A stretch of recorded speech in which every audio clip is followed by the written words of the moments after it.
Eventually, they shot him in the hip.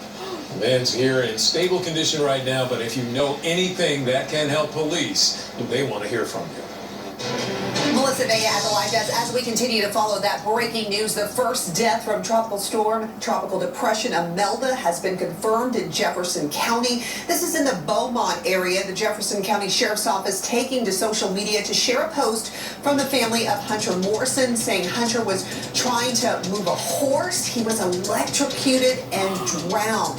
The Sheriff's Office saying they have received calls from all over the country in reference to his tragic death. His family is asking for privacy at this time. We're also continuing to follow these live pictures of the Imelda aftermath. Look at all of that water, that car almost completely covered there.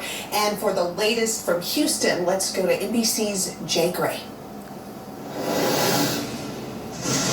The rains and response from water teams intensified overnight.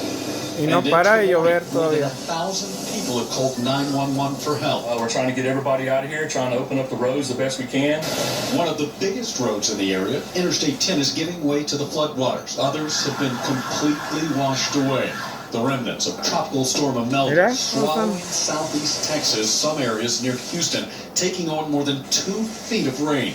Neighborhoods turned into islands as the water continues to climb. It'd be pretty devastating. I know a lot of people, they're just now rebuilding. I know some people that still haven't got back in their homes from Harvey.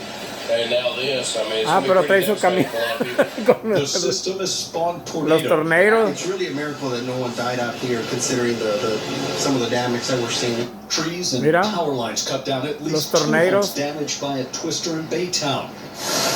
And severe conditions are expected to continue across the region for another 24 hours. Todavía se piensa que faltan más días de lluvia.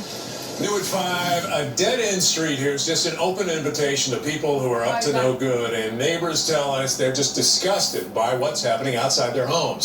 So News 4 troubleshooter Emily Bauckham is helping them Es donde le robaron a mi hija. that crime. Esos.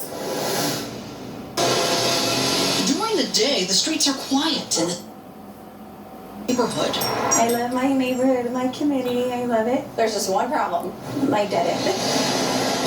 At night, Mary Mendoza says the dead-end street with a vast field backing up to Loop 410 is a hotbed of suspicious and sometimes downright weird activity. They park and they sit and they do God knows what. All types of trash, cartons, condoms, beer, Vaseline, jars, not 1 or 2, like about 8 or 10 of them. I've had a man be right here in the back with a machete, and the next thing you know, he was eating some dirt. Mendoza's grossed out and fed up. She called the troubleshooters after a rash of car break-ins hit the neighborhood. So you just want a big, bright kind of light. Yeah, what will that do?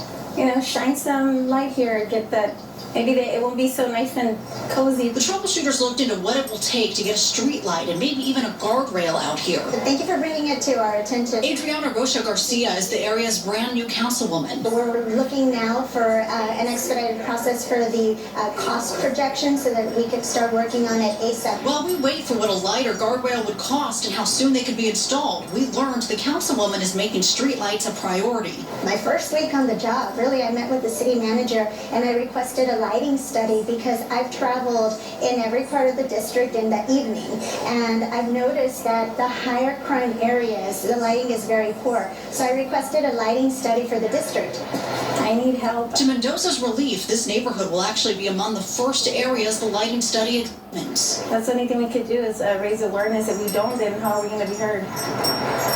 The troubleshooters can also report SAPD will now be stepping up patrols in this neighborhood and hopefully scare off the people who are up to no good. I'm News 4 troubleshooter Emily Bauckham. Thanks, Emily. And we are here to get you answers. So if you have something you want the troubleshooters to investigate,